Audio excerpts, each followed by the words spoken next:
On December 14th, 2020, Chainsaw Man fans were promised the world when Tatsuya Fujimoto blessed us with Chainsaw Man Chapter 97, the final chapter of CSM Part 1, revealing a plan for Part 2 sometime in the future after a short 1.5-year well-deserved break. Though that wasn't the only news Fujimoto brought to the table. He had something else. Something much more exciting. A shiny new anime adaptation of Chainsaw Man by none other than Studio MAPPA themselves. The crowd went wild with excitement, happiness, anticipation, and most of all, with one question. Who the f*** is Studio MAPPA? Nowadays, MAPPA is pretty much a household name, but less than 3 years ago, MAPPA was less known for their heavy hitters, and more known for taking risks on unlikely projects such as Banana Fish, a gay romance mob story from the 80s, Dorohedoro, an insanely gory manga that required the full 3D CG treatment, and whatever the heck Shinichiro Watanabe was smoking at the time. Basically, the studio was founded under the principles of creativity and quality over profit and quantity, but all that changed when Studio MAPPA was offered a taste of the good stuff. That good stuff being money. 2020 was not only the announcement of the CSM anime, but also when the first season of the Jujutsu Kaisen anime started airing, MAPPA's breakout work. For the first time, they were rolling in cash because of JJK, and the money did not stop. As a few months later, the final season of Attack on Titan aired, making more money. Then it aired again, making a lot more money. Then again, making even more and more money. Then JJK Season 2 made even more and more and more money. The executives at MAPPA were addicted to profit, and they could not get enough of it. They began taking on any and all projects that they could. It was no longer a question of if MAPPA would animate it, it was a question of yes. Nowadays, they pump out an average of 5 series a year, with no regard whatsoever for the pay or working conditions of their animators. But who needs that when you can air AOT a 4th time? Nonetheless, they're viewed as the new madhouse. If a manga you liked was getting an anime adaptation by MAPPA, you knew it was in safe hands. So as time went on, the Chainsaw Man anime hype was through the roof and then some. Everybody was talking as if it was going to be the second coming of Christ. I myself, a massive Chainsaw Man fan, also felt this hype too. I was frothing at the mouth, having to be resuscitated multiple times because I passed out from sheer excitement whenever there was an inkling of news. So you can imagine my reaction to the first ever trailer. God, this trailer is still amazing and gives me chills every single time I watch it. Seeing the Hayakawa family eating a messy meal in Aki's apartment followed by Denji slicing up zombies is something that I'll never forget. The hype train kept chugging though, carrying any and all passengers that wanted to come aboard, especially Studio MAPPA. Usually when an anime is financed, multiple parties put in some money to satiate not only cost, but the risk of losing too much investment. The only downside to this is if something does succeed, you have to split the money with the other parties, meaning you can only take home some of the profit. The executives at MAPPA saw the insane hype for Chainsaw Man and decided to bet it all on black. They fully funded the series with their own money, with no outside parties, meaning if the Chainsaw Man anime was big, MAPPA would be rolling in more cash than they could fit in their bank. But if the anime flopped, then they better start finding a nice park bench to sleep on because it would probably tank the studio. Still, MAPPA was willing to take that risk, going all out and making some insanely expensive decisions, such as commissioning a different ending song for all 12 episodes. Now, I'm not talking about some instrumental song the composer threw together on a Saturday morning. I'm talking about songs from very well-known Japanese artists, such as Maximum the Hormone, TK, Aimer, and freaking Eve, costing them probably millions upon millions of dollars. To say that the stakes were high would be putting it lightly. The hype train continued to chug on until it reached its final destination on October 11th, 2022, when the first episode finally aired. So, was it worth the hype? Of course it was. Chainsaw Man blew all expectations out of the water, setting the Crunchyroll servers on fire because so many people were trying to watch the show not once, but twice in a row. If you weren't a Chainsaw Man fan before, you were now because people would not shut up about it. This went on for 12 whole weeks till the finale of Season 1 aired in late December, doing as much damage as humanly possible, pushing manga sales so high that scientists had to invent new numbers for it. MAPPA had so much money that they funded the entirety of World War III. The President of the United States, Joe Biden, declared October 12th as National Chainsaw Man Day.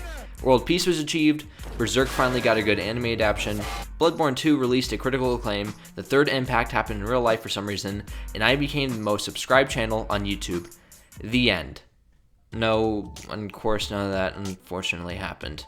Contrary to what people thought was going to happen, Chainsaw Man just kind of came and went. Pretty soon people began to refer to the CSM anime as overhyped, overrated, and the gravest of all accusations, mid. Some even began to blame Studio MAPPA, saying that they delivered a bad adaptation of the source material. MAPPA themselves seemed to believe so as well. As mentioned before, they dumped a lot of money into Chainsaw Man, expecting a massive payday. According to the CEO of MAPPA, the anime was financially successful, but didn't have the same cultural impact he had hoped for. It didn't cause a huge ripple effect like Jujutsu Kaisen or Demon Slayer did. It didn't breathe new life into the industry by introducing thousands of new anime fans. And most importantly, the CEO could no longer buy his 15th yacht and pay his workers properly. Not that he was going to do the second one anyways. Ever since the anime finished airing, I've always wondered what exactly caused Chainsaw Man to not do as well as some of its other breakout anime contemporaries. To answer that question, I think we first need to examine another question. Was the Chainsaw Man anime a bad adaptation of the manga? Tatsuya Fujimoto is one of the most unique authors I've ever had the pleasure of reading. There are many reasons for this, but the main one being for his almost cinematic-like style. It's no secret that Fujimoto draws heavy inspiration from movies, particularly Western ones. He applies this inspiration into his paneling, drawing, character models, backgrounds, and camera angles in a way that no author has done before. This also allows the characters to express themselves in much more human and realistic ways. Moments such as Aki silently crying when Himeno died, Denji losing his motivation, or Power getting to know Miyawi are all amazing examples. Another thing Fujimoto borrowed from movies is his signature pacing. Let's say you were to randomly skip a few chapters of most modern shonen manga, such as One Piece, My Hero, or Black Clover. Almost all of the time, you will immediately be able to pick up the story because those chapters you skipped contained very little material that is absolutely integral to the plot. Of course, this isn't a knock to these series. They're meant to be stories told over long periods of time in hundreds upon hundreds of chapters. But Tatsuya Fujimoto never envisioned this for any of his manga. If you skip a single chapter in Chainsaw Man, you will be helplessly confused as to what's going on. One chapter the group is stuck in an endless hotel, and the next, Himeno is puking her guts out into Denji's mouth. There is never a single dull moment in the series, but at the same time, Fujimoto still somehow never makes Chainsaw Man feel rushed. Every single scene is given ample time to breathe and be in the moment. You get so familiar and attached to every single one of these characters for this reason, and in such a remarkably short amount of time as well. It makes the pacing not just feel like a roller coaster of cool fights, but a roller coaster of emotions, constantly pulling your heartstrings in whatever way Fujimoto deems necessary. In one moment, the story will have you crying tears of laughter, and the next, you'll be crying tears of sadness. What Chainsaw Man was able to accomplish in just 97 chapters is astounding, and what it continues to accomplish still is groundbreaking. Though the question remains, how exactly do you adapt Fujimoto's pacing to animation? Well, according to series director Ryu Nakayama, the answer was you don't. Nakayama has stated in the past that he's tired of the modern anime direction style. That style being, well, too anime-y, I guess you could say. He felt that most studios and manga authors were playing it far too safe, making no attempts at innovating or expanding on the modern style. He wanted to take a more experimental cinematic approach with his project, and luckily for him, Chainsaw Man was perfect for such a thing. Though strangely enough, Nakayama decided to not adapt the pacing of the manga, instead dive head first into the cinematic elements. This is extremely clear, as every scene of the anime has an almost overwhelming amount of breathing room, allowing you to take in the very human and realistic world Fujimoto has built up. In some ways, you can almost categorize the anime as a slice of life, since scenes of characters going about their daily lives were greatly expanded upon and given so much detail. Some were just straight up added in as amazing creative choices. In chapter 11 of the manga, we cut straight from the Denji and Aki hospital scene to immediately power crashing Aki's apartment. Though in the anime, there is an almost 3.5 minute long, no dialogue, no music scene of Aki slowly waking up and getting ready for his day. When I say that that is all it is, that's all it is. He slowly gets out of bed, heats up water on the stove, washes his face, brushes his teeth, grinds up his coffee beans, pours them out, goes on the balcony to read his newspaper, puts his hair in a top knot, vacuums his apartment, makes lunch for him and Denji in perfect motion. This scene on paper sounds super boring and unnecessary, but holy moly, does it add so much to Aki as a character, and it's just so pleasing to look at. There are so many great moments like this, moments with no music, just simple character interactions to fill the air. Of course, this is no complaint about the soundtrack. When Kensuke Yoshida wants to show us what he can do, he does. Not only in the action scenes, but in the emotional ones as well. Which also works in tandem with the amazing voice talent. Not only in the original Japanese, but the English dub as well, which has been far and away my favorite way to watch the series. Ryan Colt Levi is literally Denji, not just in his amazing performance, but his undeniable passion for the series. Everybody else on staff at Crunchyroll has the same passion as well, really trying to make the dialogue fit as close to the manga as possible. One such example is in Chapter 4 when Denji exclaims his goal of wanting to touch some melons before forgetting that he's standing in front of Makima, and she questions why he's shouting about melons. It's a fun little gag, but in the anime they replace it with Denji just straight up shouting boobs, kinda sucking all the fun out of it. But in the English dub, Denji not only screams melons, but Makima responds with, How? How were you able to fit 4 words onto lip flaps meant for 1? There's little things like this scattered all throughout the dub, and I can't wait to see what else they come up with in the future. So that pretty much settles it. The Chainsaw Man anime was an amazing adaptation of the source material that surpassed it in every way, right? Well, not exactly. Again, we go back to the pacing. When I reread the Chainsaw Man manga for this video, I had originally planned to only read up to where the anime covers on chapter 38, but I didn't stop there because I was enjoying myself so much. I ended up rereading the entire series in like a day, and it went by like a breeze thanks to the amazing pacing. But when I went to rewatch the anime, it took me a few days because it honestly felt like a chore. Sure, that could have been just because I literally had to re-experience the source material, but everything just felt like I was watching the series in slow motion. I really appreciated the cinematic elements, but I just prefer the manga so much more. Though that's not necessarily a bad thing. Just because an anime isn't a carbon copy of the manga doesn't mean it's trash or a bad adaptation. It's a different take on the source material, a good take in fact. A take that doesn't necessarily take away from it, but adds to it. It's just not a take that I prefer, but a take that I enjoy. In fact, taking a look at it, the slow pacing of the anime was almost necessary. The manga had 97 chapters to get you to love the characters, whereas the anime only had 12 episodes and 1 arc to adapt. So might as well take your sweet time in trying to connect to viewers. For example, if there weren't the extended scenes with Himeno, I don't think her death would have felt nearly as impactful. In the end though, the anime isn't the version of Chainsaw Man I prefer, but it's not like the manga is going anywhere. I can read it at any time and still enjoy the anime just the same. So if the anime was a good adaptation of the source material, why did it not meet the same level of success as something like Jujutsu Kaisen? Why didn't it carry the hype long after its release, catapulting the series to an almost godlike status? Well, I don't think the blame lies on the anime itself, but instead the actual source material. What do I mean? Well, 2 words. Mainstream appeal. Jujutsu Kaisen has immense mainstream appeal, since every single thing about the show is extremely marketable. A teenage protagonist with upstanding airtight morals, characters who also share the same traits, they all belong to a school full of magical wizards that they fight other schools of magical wizards, some of the best fights in all of anime, and last but not least, Satoru Gojo. Come on, this man prints money. You can't walk 2 feet in public nowadays without seeing his blindfolded mug on somebody's t-shirt or phone case.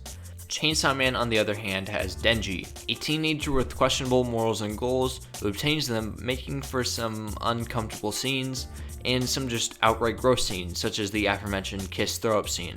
I have no problem with any of these moments, as they are meant to be uncomfortable, because the characters in them feel uncomfortable as well. But to the average anime fan, the constant talk of Denji's desire to cop a feel or the power bathroom scene can be extremely off-putting. They want an anime like Jujutsu Kaisen or Demon Slayer, something they can turn off their brains and unwind after a long day. Anime gives them a chance to escape from what they experienced prior, so Chainsaw Man throwing viewers headfirst back into it with no warning isn't exactly a selling point to most. But that's not to say everybody didn't enjoy it. Almost everybody did. Ask anybody here who watched it in the West, they'll say that they loved it. But ask some people on the other side of the world, you might get a much different response. While season 1 was airing, there was an infamous petition started by a group of Japanese fans. The petition called for Ryu Nakayama to be replaced as director and the entirety of the anime redone from scratch. This was already stupid enough, but supposedly Nakayama and his staff received hordes of harassment and even death threats from angry people. Apparently these fans, if you'd even call them that, were very pissed at Nakayama's comments during interviews where he talked about being tired of the modern anime direction style. For whatever reason, these people took his comments to heart. While we don't really know for sure from what I've heard, this is just a very vocal minority. The anime was positively received by pretty much everybody except for those few crazies in Japan. Though MAPPA might have thought that these crazies had a point. Remember when I said that the CEO wasn't super happy with the anime's performance, even though it was financially successful?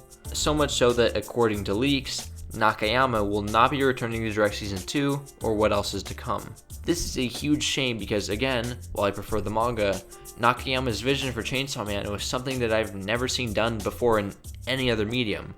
I would have loved to see him work on an actual Chainsaw Man movie, or even just some of other Fujimoto's works like Fire Punch, or especially his one-shots. While we don't know the exact reason for why Nakayama might be gone, I feel that it is because MAPPA believes they might be able to reach a wider audience if they go with a more cliche, market-friendly style, possibly mimicking something like JJK. If that's the case, this would suck. We already have a good JJK. It's called JJK. I don't want another JJK, I want Chainsaw Man. Another reason Nakayama might be gone is because MAPPA could be pulling a Mission Impossible, where every season there is a different director, which I'm actually kinda down for. Chainsaw Man is almost art house in a way that a lot of it is up to your interpretation. To see some other talented directors give their take on it would be really interesting. Let's just hope it turns out better than Mission Impossible 2. The last reason Nakayama could be departing is simply because of reasons in his own personal life, which if that's the case then all power to him. But again, this is all based on leaks, which could be false, but those chances are next to zero because everybody and their mother have confirmed that this is true at this point.